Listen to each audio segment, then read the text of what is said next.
당의 관료와 당의 과도한 집중에 대해서 알아보겠습니다. 트로츠키는 스탈린의 이러한 당의 관료와 그다음에 과도한 집중을 비판하는데요. 트로츠키에 따르면 마르크스라 레닌은 자치적인 공동체로서 개인의 자유로운 발전이 전체의 자유로운 발전의 전제 조건이 되는 사회, 그거를 사회주의로 봤다는 겁니다. 반면 스탈린 시대에는 국유화라든지 국가 통제, 그다음에 경제 성장 중심주의, 군사력 이런 것들이 강조됐고 이를 효율적으로 달성하기 위해서 관료제가 적극적으로 옹호됐습니다. 스탈린 시대 당과 국가가 일체화된 상태에서 먼저 국가가 경제 성장이라든지 여러 가지 국가적 목표 달성을 위해서 관료화가 된 이후에 당도 역시 이 관료화가 됐습니다. 대중조직에서 선진적인 노동자가 당과 국가의 관료로 편입되면서, 그죠? 유급 직장인이죠. 관료로 편입되면서 노동자가 관료가 되는 현상이 나타났습니다. 그래서 트로츠키는 이러한 소련을 타락한 모습의 노동자 국가다. 관료제를 기생적인 카스트다 이렇게 봤습니다. 중요한 건 트로츠키가 소련 자체를 일단은 노동자 국가로 본 겁니다. 비록 타락했지만 그리고 소련 러시아 혁명의 긍정성을 일단 인정하지만 그것이 변질됐다는 거. 이게 중요합니다. 우익 트로키 주자들은 러시아 혁명 자체를 부정하거나 소련이 노동자 국가 자체가 아니라고 하는 그런 입장도 있습니다. 민주 집중제는 원래 독일의 라살이죠. 라살이 독단적인 1인 지배의 중앙집권직 조직구제에서 이러한 단어가 유래됐습니다. 라살은 지역의 모든 간부들도 자기가 임명하고 자기에게 정권을 주고 자기가 죽었을 때는 자기의 유훈이죠. 자기가 만든 당의 당원이나 강령에 따라서 조직이 운영될 것을 전제 조건으로 해가지고 독일 노동자들이 만든 정당의 지도자로 됐습니다. 라살이 매우 유명한 명망가였기 때문에 독일의 노동자들이 이러한 라살의 요구를 받아들이고 자신의 지도자로 만든 겁니다. 하지만 라살은 오래 살지 못했죠. 약혼자, 그죠? 약혼자의 그 아버지와 그다음에 원래 약혼자의 전 약혼자죠. 결투를 하다가 요절을 했습니다. 어쨌든 이러한 라살의 중앙집권적인 조직 원리 이러한 것들에서 어, 민주집중제라는 단어가 유래됐습니다. 그럼에도 불구하고 민주집중제라는 단어는 자유로운 토론을 통해서 집단적으로 결정하고 집행은 집중적으로 한다는 것입니다. 따라서 집행 담당자가 집행을 거부하는 것은 허용되지 않습니다. 다만 그거에 대한 비판이죠. 결정에 대한 비판. 집행을 하지만 그 집행이 뭐가 문제 있는지에 대한 그러한 비판은 허용되는 겁니다.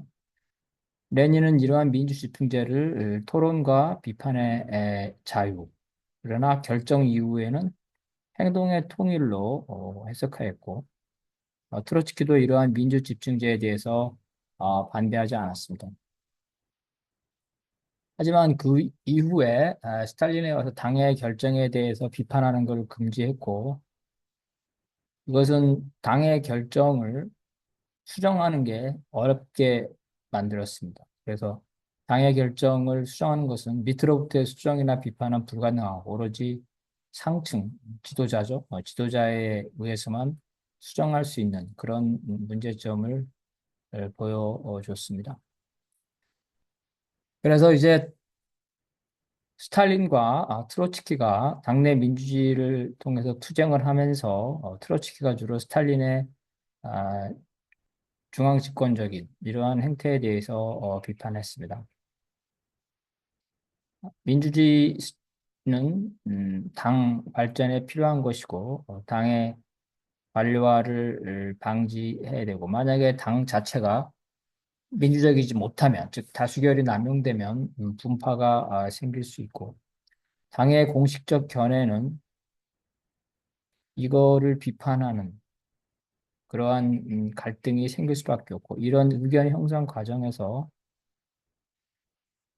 슬로건이라든가 지령 등의 형태가 너무 경직적으로 절대적으로 이루어진다면은 당이 이념적으로나 정치적으로나 특정적으로 편향이 됨으로써 다양성을 상실하고 생동감을 잃을 것이라는 게 트로츠키의 비판입니다. 그 당 지도부가 당원 대중의 목소리를 들어야 되는데 이것을 당에 대한 비판, 반대라고 해서 이것을 비판을 하면서 허용하지 않는 이러한 오류를 해서는 안 된다는 겁니다.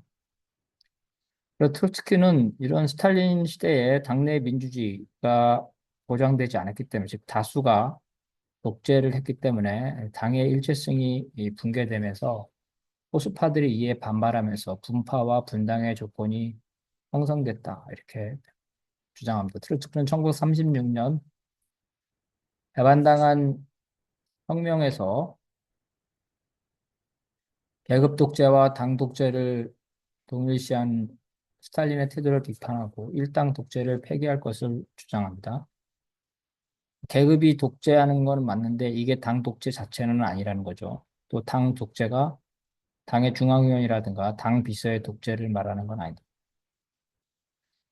당은 처음에는 소비에트의 테두리 내에서 정치 투쟁의 자유를 어느 정도 보장했습니다. 그런데 내전 때문에 반대 정당이 모두 금지된 것입니다.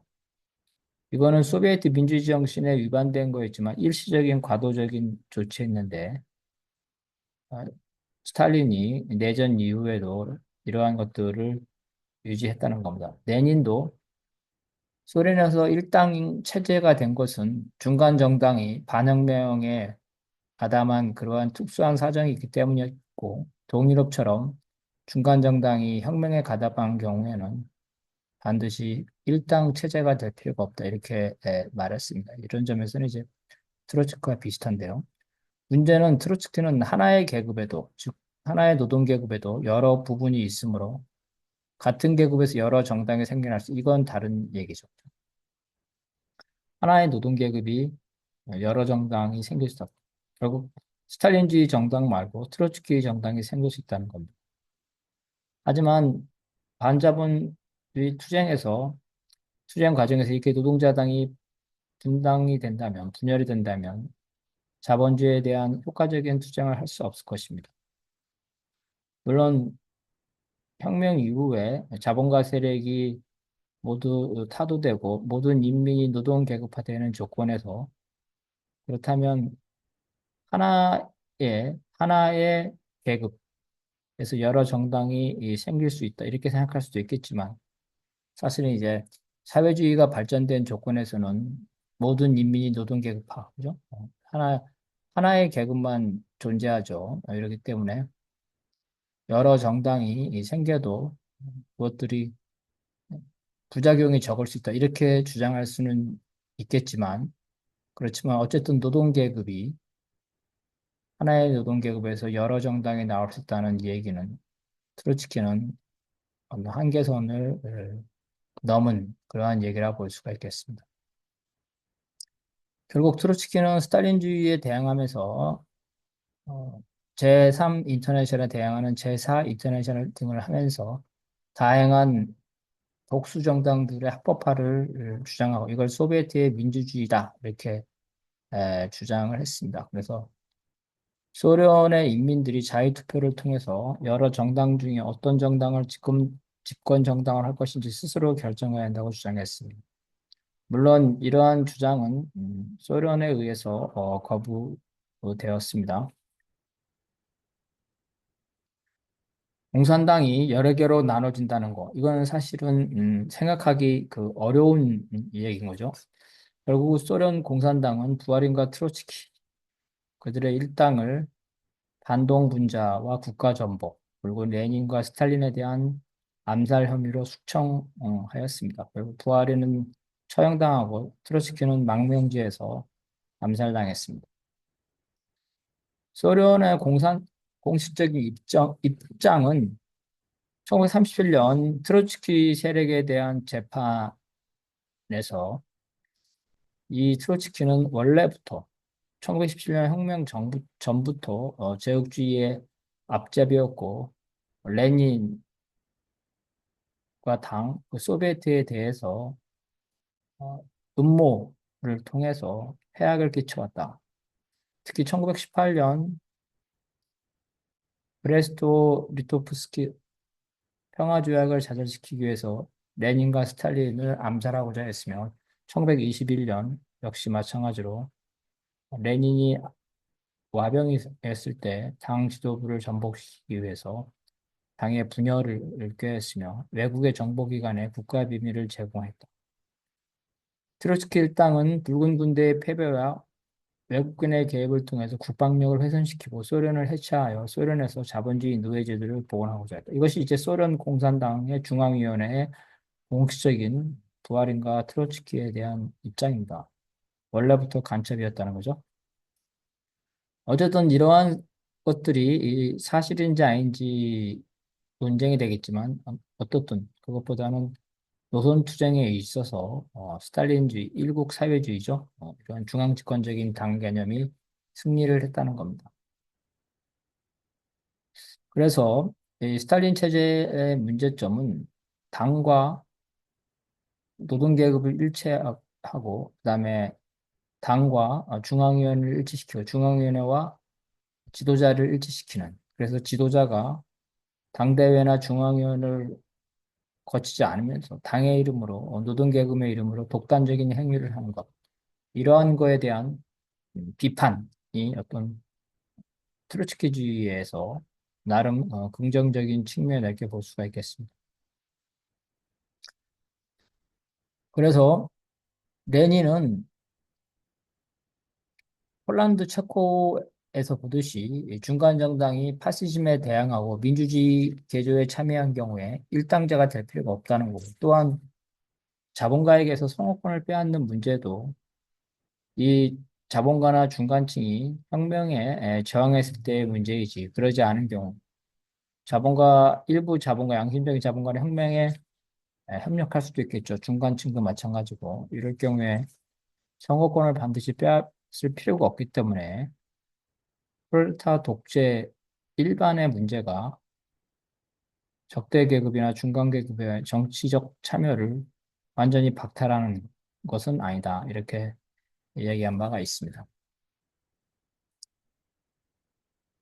당이 혁명 전이나 혁명 후에나 당의 중심성과 함께 대중들의 자발성을 동시에 강조하는 방식이 이상적인 건데 현실에 있어서는 혁명 이후에 스탈린 체제와 마찬가지로 당의 집중성, 지도자의 절대성을 강조하는 방식으로 되면서 대중의 자발성이 약화되는 그러한 결과가 나왔습니다.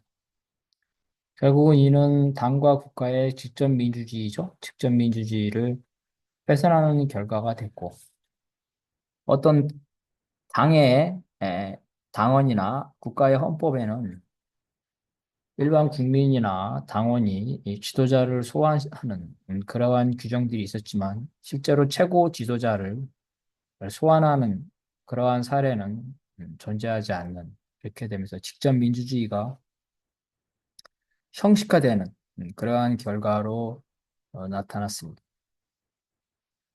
이러한 트로츠키는 그래서 스탈린 체제를 비판하는 데 있어 일종의 긍정점을 가지고 있지만 또 한편으로는 노동계급의 복수정당을 주장하는 등 스탈린에 대항하기 위해서 그 선을 넘은 부분이 있습니다. 특히 반소적인 입장을 갖기도 했는데요.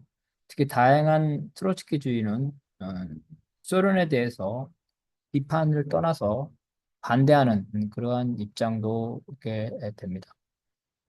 이 냉전 시대에 소련에 반대하는 트로츠키주의는 하나의 사회주의로서 그 생명력을 유지할 수가 있겠죠.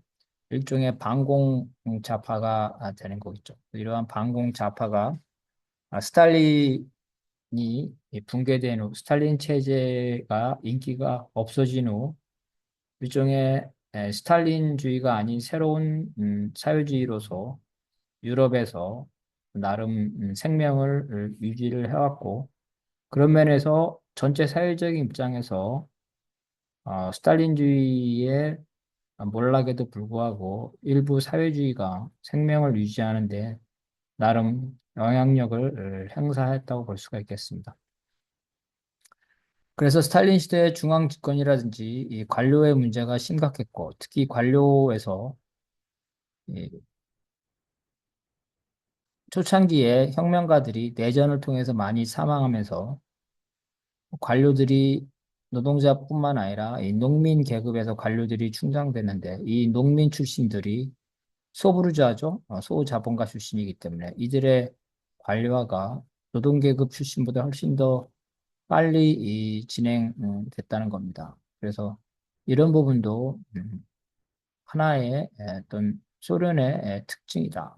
그래서 이러한 관료들이 노동계급보다는 농민으로부터 많이 유입이 됐고, 그렇기 때문에 농민의 소부르주아적 성격 때문에 당의 관료화나 국가의 관료화가 나름 더 심해졌다. 이렇게 볼 수가 있겠습니다. 하만 같은 사람은 레닌의 중앙 집권적인 정당이죠.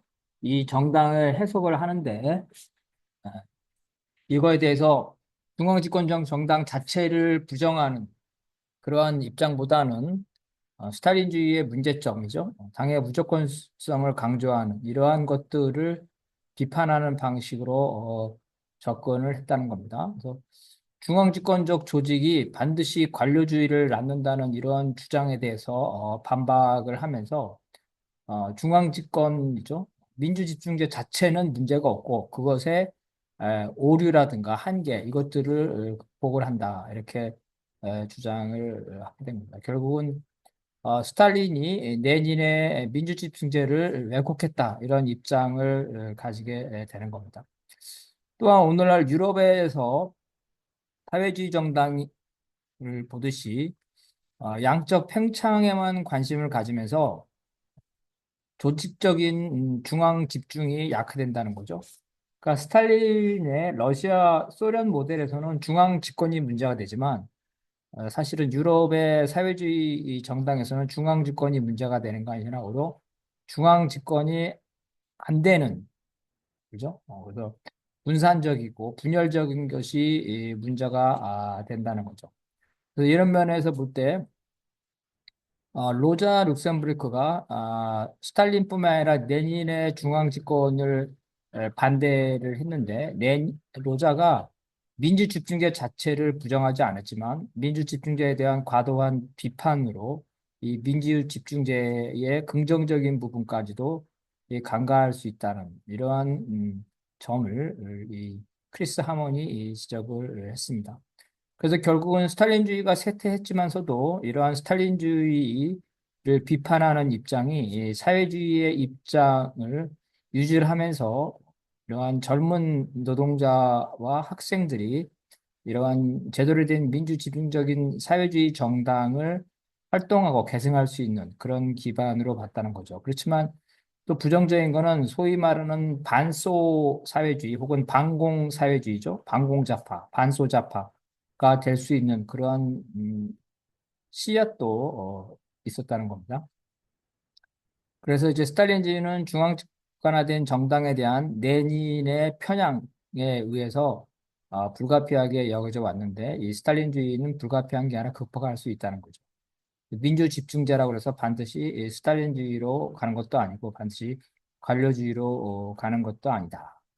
그래서 특히 오늘날 서유럽과 같이 이 어, 집중, 중앙 집중이죠. 이런 것들이 에, 부족하고 분산적이고 어떤 무질서적인 것들이죠. 자유주의적인 것들이 많은 서유럽에서는 오히려 이런 민주 집중제, 중앙 집중을 강조하는 것이 오히려 현실에 맞다. 그래서 정리하면 러시아 혁명의 경우에 소련에서는 민주 집중제가 관료제와 지도자의 절대성을 강조하는 것으로 에, 왜곡이 됐지만 유럽에서는 오히려 민주 집중제가 집중이 무너지면서 분산적인 것으로 이렇게 잘못 인식이 됐는데 양자를 모두 다 비판하면서 민주주의와 집중제를 조화시켜야 된다는 것.